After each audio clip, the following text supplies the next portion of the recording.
it just feels surreal because I think when I initially started writing, I had posts that got single digit likes.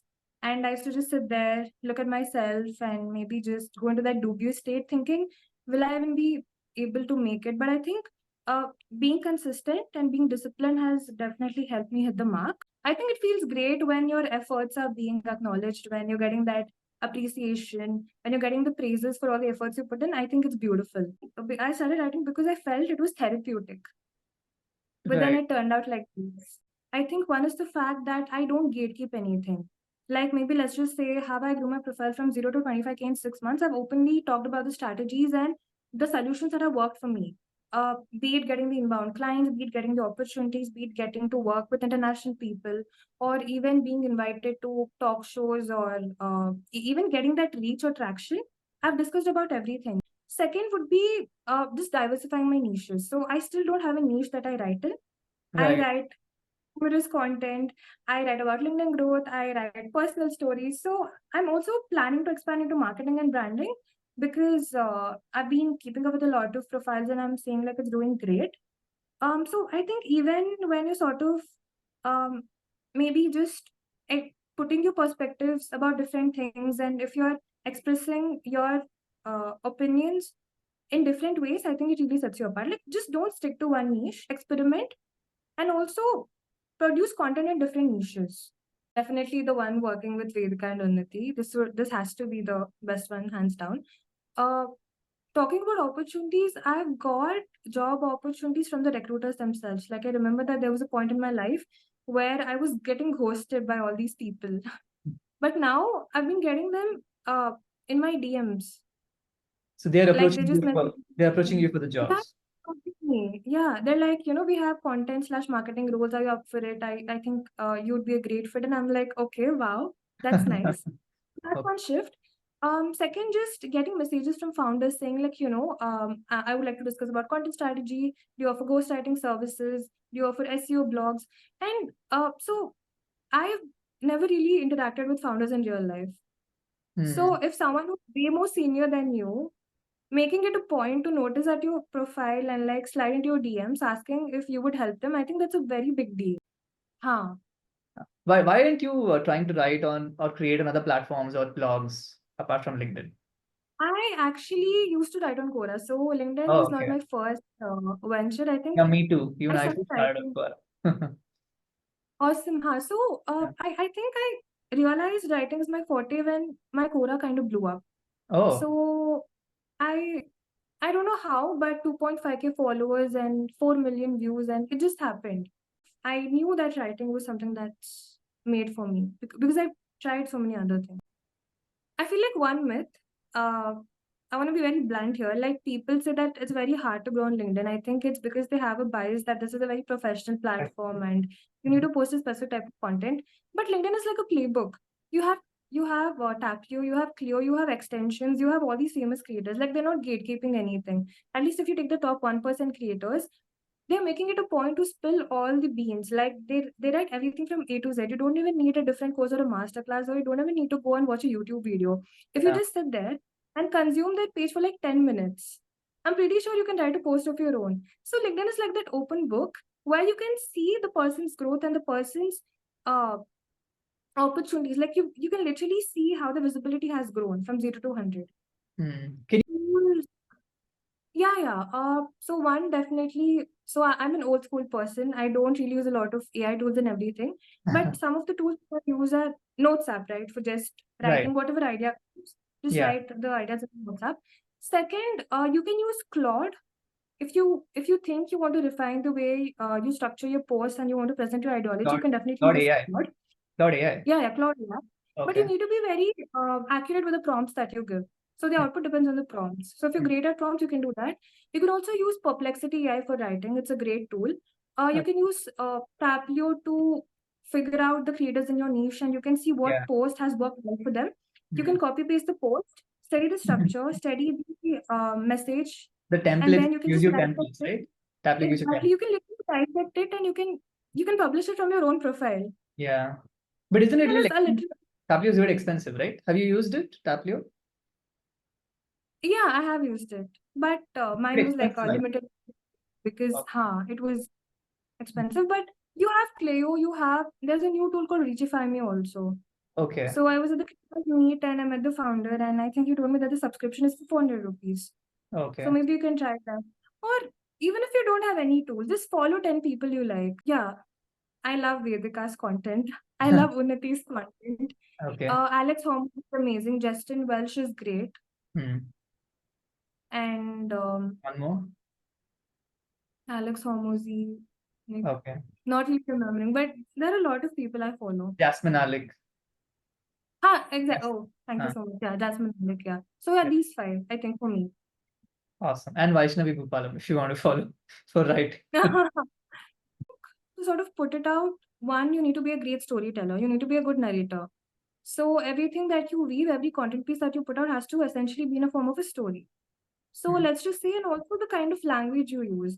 So if you're using jargons, don't just use jargons, because if a person who's new to the profile and is looking at your content, if you use a very if you use a term which is frequently used in business, and this person is someone who has zero knowledge in business, they Hmm. certainly won't follow you. So I think just having the knack to simplify things and to efficiently convey it in a way that resonates like a story and makes it interesting for the reader and makes it more Okay. captivating for them.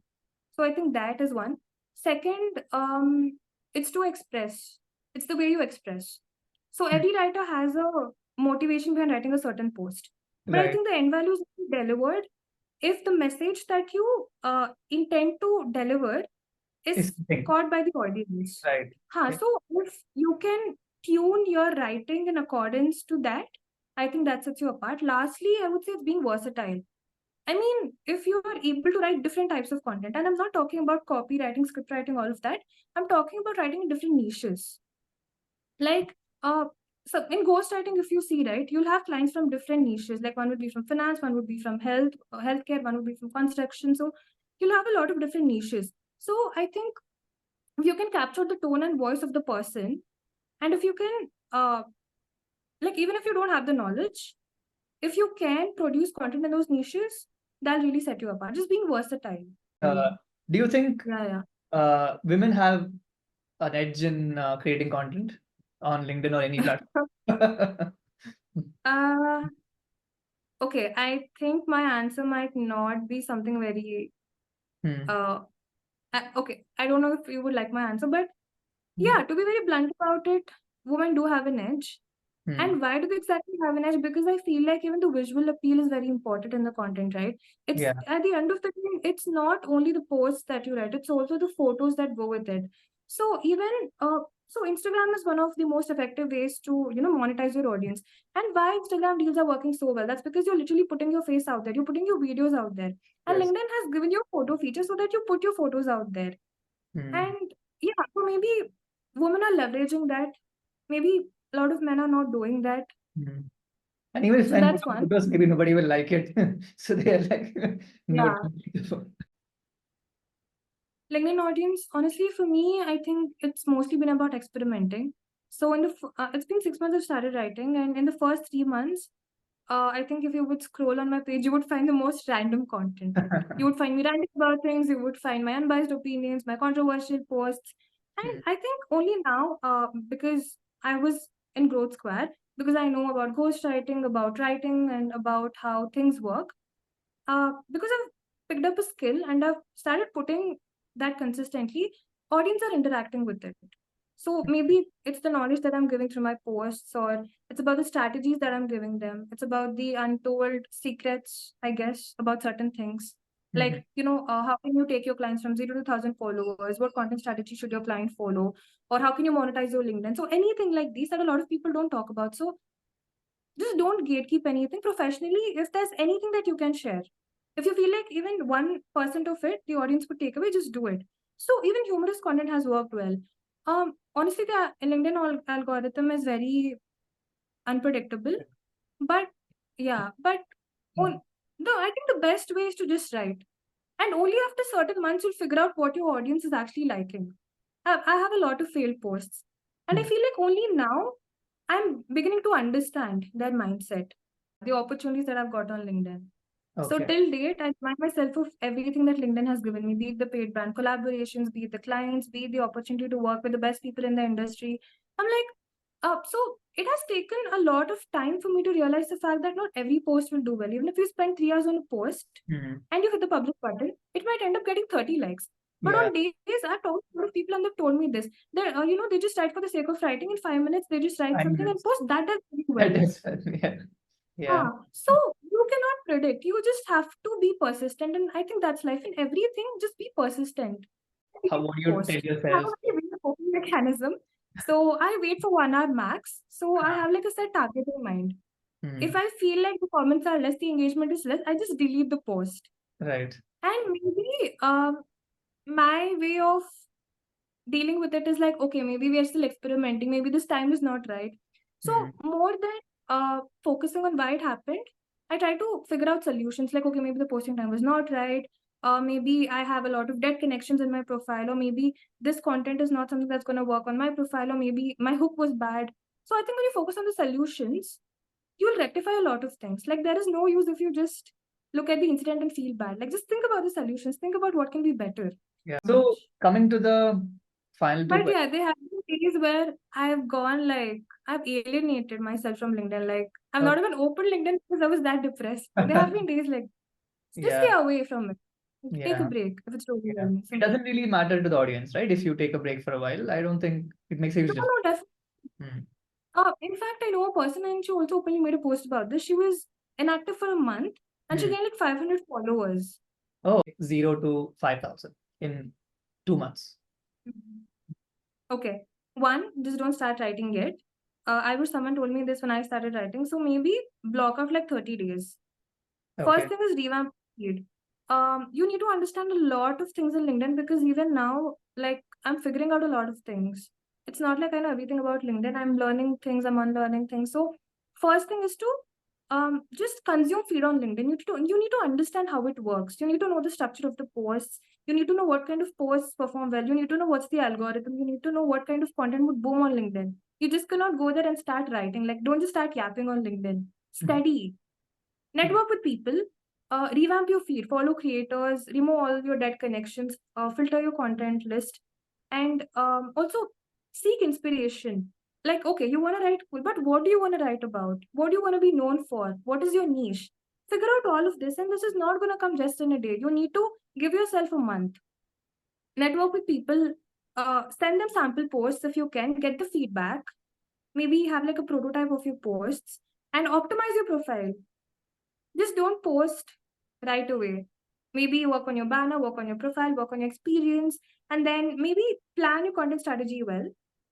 Like have like a good mix of tofu, bofu, and mofu. Start with a good introduction. Like, hi, I'm this. My motive of writing on LinkedIn is this, so that a person who lands on a page for the first time knows why are you existing here. Like for me, it was very random. I just started ranting on LinkedIn, and that was my first post. Out of nowhere. Yeah. So that was really unexpected. So uh, also understand why you're writing on LinkedIn. Is it to get clients? Is it to build on your visibility? Is it to get job opportunities? And assess your long-term goals and your short-term goals, and then start writing on LinkedIn. Bro, just start writing. It doesn't matter. Like it doesn't matter even if even if you're like even if you haven't passed in your exams or if you don't come from an IIT or IIM. I had the exact same issue. So, LinkedIn gives you depression. Before I started creating content on LinkedIn, I used to scroll profiles. People have research publications, people are going abroad, they're doing fellowships, they're working with so many great people, and I'm just sitting at home and like, what am I even good for? So I've Mhm. had these feelings, but you just have to get out of that shell and just start writing. Like I told you, I have plans for masters, so we'll see how that goes. But I think one of the main goals is to see what can be done with LinkedIn. Maybe uh, try figuring out more monetization opportunities, and I do have plans of starting something of my own as well. Another So let's marketing agency like Vedika. not sure about that, yeah, but maybe something to do in writing, anything to do in writing. Right. I wish you soon hit 100K and then we'll have another conversation. Thank you. That'll Sure. take a lot of time though. Yeah, it doesn't look like it. I think it'll compound, but yeah, let's see. Thank you. Thank Hopefully, you. yeah. Thank you for being here. We'll catch up. We'll Thank catch you up. so much. Yeah.